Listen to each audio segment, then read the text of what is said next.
May we know if the Vice President is present today? The responded Vice President is not present today, Madam Chair. Let it be placed on the record that the committee secretary called the Vice President in order that we will be providing her the opportunity to present her evidence or to raise clarificatory questions through the justice members. That is for the record. Now we proceed to our next resource person. We are requesting the representatives from the Ombudsman to stay because we anticipate that there are matters which might be raised as well with the Ombudsman. Our next resource person is the Anti-Money Laundering Council. The floor is now open for clarificatory questions of the justice members. Madam Chair. The Honorable Sendanya is recognized. Madam Chair, may I make a short manifestation? Yes, before of course. the start You may question proceed. hour? Thank you, Madam Chair. As the movement for the subpoena, both at testificandum to the AMLAC, meron lang po akong isang maikling remarks. Higit isang dekada na pong naghihintay ang taong bayan na makita ang kabuang yaman ni VP Sara Duterte at ng kanyang pamilya. Kaya nga po noong nakaraang pulong tayo ay nag-move para maimbitahan ang AMLAC sa atin pong pulong ngayong araw na ito. Sa totoo lang, this should have never been kept a secret. A public servant's obligation sa konstitusyon at sa taong bayan ay maging bukas sa ating financial transactions and lifestyle. Kahapon po, personal ako na nag-deposit sa isa sa mga alleged bank accounts na nakapangalan kina VP Sara Duterte at ang kanyang ama na si former President Rodrigo Duterte. Taliwas po sa kanilang patuloy na pagtanggi, lumabas na active pa ang account. Nakapag-deposit po tayo ng 448 pesos doon sa isang account na ito. Ngayong impeachment, mas dumadami ang tanong na after we heard our resource persons, especially a resource person from the Ombudsman, very glaring po yung ilang taon na walang nakalagay na cash on hand at cash in bank ang Vice-Presidente. Kung walang sikreto si VP Sara, sana nag-sign na siya dati pa ng waiver. Kung wala siyang kinakatakutan, edi sana nilipag na niya ang totoong laman ng bank account niya. Kung totoong kumakain lang sa karinderya ang tatay niya at government salary lang ang natatanggap nila, iniisip ko nga po, paano na-i-encash yung cheque, yung sweldo niya, saan dumadaan? Kung wala siyang cash in bank at saka po wala siyang cash on hand. Pero that's for another conversation. Kung wala po silang tinatago, di sana wala silang kaba na haharap sa committee ito. Hindi tayo parang tumatawag ng spirit of the glass every time isa-summon ang Vice President to refute the evidence. Sa pagpresenta po ng report ng AMLC, ang tanong po ng taong bayan, sana masagot na ang maraming matagal ng mga pressing questions. And I hope that the AMLC will be able to shed light on these very important issues. Dito pong nakaraang mga sessions, may mga baon akong Mary Grace Piatos. Pero ngayon po ang baon natin, yung maraming tanong ng taong bayan, at sana po masagot ito ng AMLAC. Salamat, Madam Chair. Thank you, Honorable Sendanya. Madam Chair. Madam Chair. Madam Chair. Honorable Chel Jokno. As a movement as well of the subpoena that was issued to the AMLA, may I just make a brief manifestation? You may proceed. Thank you, Madam Chair.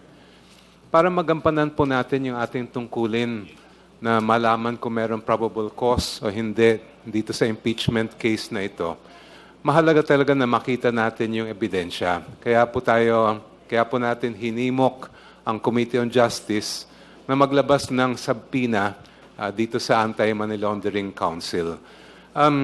Ito po ay talagang magiging imposible ang gawain natin ngayon kung hindi natin makita mismo galing sa AMLA kung ano yung hawak nilang records. Kaya this is, to me, one of the most crucial stages in our proceedings at the Committee on Justice. The evidence will speak for itself. Wala naman sa atin na magsasalita kundi mismo ang records ng AMLA. And through this procedure, the money trail will lead us to the truth. Thank you, Madam Chair. Thank you. Madam Chair, The Honorable Joboy Aquino is recognized. I would like to direct my clarificatory questions to the representative of AMLAC. Attorney Buenaventura, Yes, Is sir. that Attorney Buenaventura? the Executive Director of Anti-Money Laundering Council. Okay. For the record, Attorney, the AMLA received a subpoena coming from this committee for the production of documents, records. Am I correct? Yes, yes, Madam Chair. We receive a copy of the subpoena. Okay. Did you bring the subpoenaed documents today?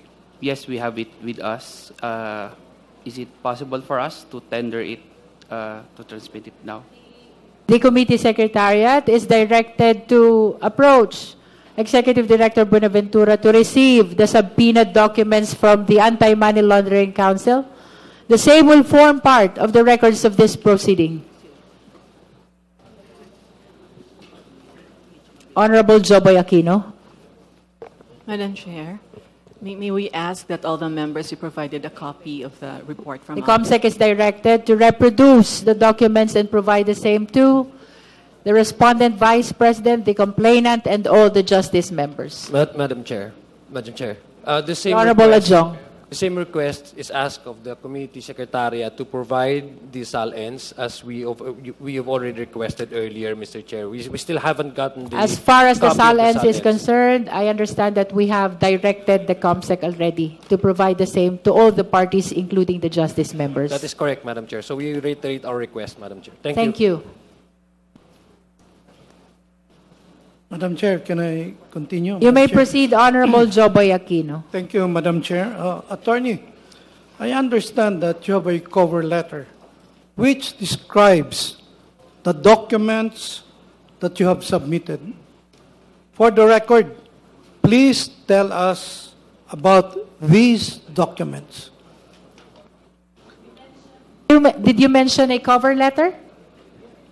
Do you confirm having submitted a cover letter among the documents? Yes. Yes. May we direct the COMSEC? Madam Chair. Please find this cover letter and flash this in the screen for the guidance of the justice members.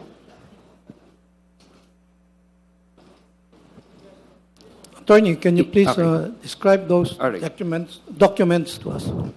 So we are submitting two sets of documents. Number one is the covered transaction reports and suspicious transaction reports from the years 2006 to 2025 as subpoenaed.